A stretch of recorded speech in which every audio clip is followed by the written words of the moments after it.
যে ইমান প্রয়োজনে জ্বলে ওঠে না,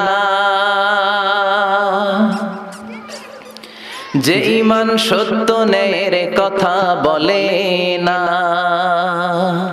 যে ইমান প্রয়োজনে জ্বলে ওঠে না, যে ইমান সত্য ন্যায়ের কথা বলে না, যে ইমান বাস্তবে নাই, যে ইমান অন্তরে নাই, মুখে শুধু ফাঁকা বলি, কি করে তারে বলো ইমান বলি, কি করে তারে বলো ইমান বলি, কি করে তারে বলো ইমান বলি, ঠিক না? যে ইমান দিন কায়েমের আন্দোলনের ধার ধারে না, যে ইমান লেবাসধারী কোরআন হাদিস তাও পড়ে না, যে ইমান খাজার নামে মাজার গড়ে ফুলুস কামায়, আছে না নাই? কিশোরগঞ্জে নাই মনে হয়, কই আমার তো মাজার টাজার তেমন চোখে বললাম না, আছে ভণ্ডামি আছে, লাল সালো গায়ে দিয়ে রাখে আছে।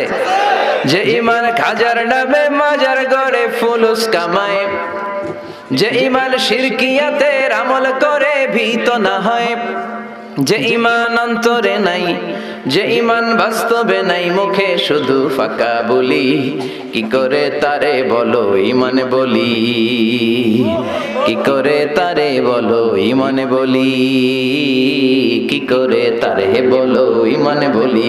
আল কারিআতু মাল কারিআতু ওয়া মা আদরাকা মাল কারিআ। ও নবী, আল কারিয়া আপনি জানেন নাকি? মাল কারিয়া, এমন কেউ আছে নাকি আপনাকে জানিয়ে দিবে কোনটারে বলে আল কারিয়া? সুবহানাল্লাহ, কি বর্ণনা শৈলী, কি প্রাঞ্জল ভাষা, কত চমৎকার সিস্টেমে আল্লাহ তাআলা মানুষের দৃষ্টি আকর্ষণ করেছেন। আল কারিয়ার কথা আল্লাহ কোরআনে 3 বার বললেন এই সূরায়। কয়বার? আর জোরে বলেন কয়বার? বিকট এক শব্দ হবে, ওই শব্দে কানের পর্দা ফেটে সব মরে যাবে।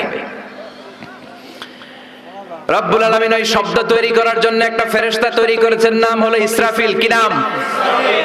সবাই বলেন কি নাম? মানুষের মধ্যে অনেকের নাম ইসরাফিল আছে না নাই? এদিকে কে কে আছে দেখি? ইসরাফিল ভাই কই? ইসরাফিল আছে? এখন ডরেও হাত তোলে না, কই হুজুরে আবার কোন ইসরাফিল বানায় আল্লাহই জানে। একজন ফেরেশতা আল্লাহ তাআলা বানিয়েছেন, নাম ইসরাফিল। নাম কি?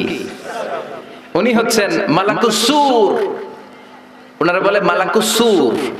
ইযা নুফিখা ফিস সূরি নাফখাতান ওয়াহিদা, 3টা ফু দেওয়ার জন্য, একটা বাঁশির মধ্যে 3টা ফু দেওয়ার জন্য আল্লাহ ফেরেশতাকে বানিয়েছেন।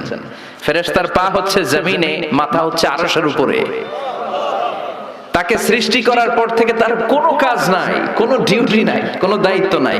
সৃষ্টির পর থেকে হুইসেল, বাঁশিটাকে নিয়ে সে তার 2 ঠোঁটের মাঝখানে এভাবে নিয়ে আরশের দিকে তাকিয়ে আছে। কখন হবে আল কারিয়া? মাল কারিয়া ওমা আদরাকা মাল।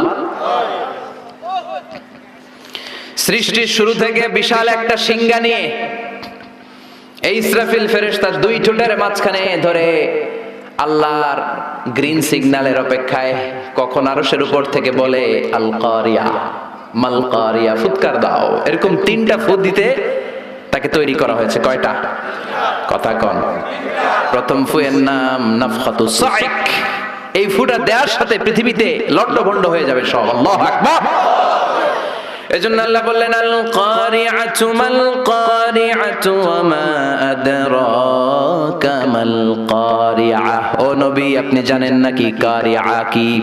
এটা এমন একটা বিকট শব্দ, এমন প্রলয়ঙ্কারী আওয়াজ, এত বিশাল সাউন্ড হবে এই হুইসেলের।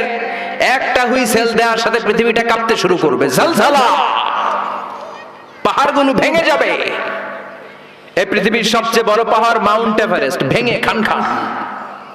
৮৮৯৫ কিলোমিটার, ৮৮৯৫ মিটার উঁচু, ২৯,০৩৫ ফিট এটার হাইট। এশিয়ার সবচেয়ে বড় পাহাড় নাই মুহূর্তের মধ্যে কাল আইনিল মানফুস। তুলাকে যেমনি ধ্বনিত করা হয়, লাঠি দিয়ে তুলা পাতলা করার জন্য যখন তুলার মধ্যে আঘাত করা হয়, সামান্য তুলার ছিটে ফোঁটা বাতাসের ঝাপটায় বাতাস এরকম দুলতে থাকে, উঠতে থাকে। ফু দিলে তুলা আরো ওড়ে, বাতাসের ঝাপটায় এই তুলা উড়ে উড়ে কই যায় কেউ জানে না। একটা ধাক্কার চোটে, একটা আল কারিয়ার চোটে এই বড় বড় পাহাড়গুলো তুলার মতো উঠতে থাকবে।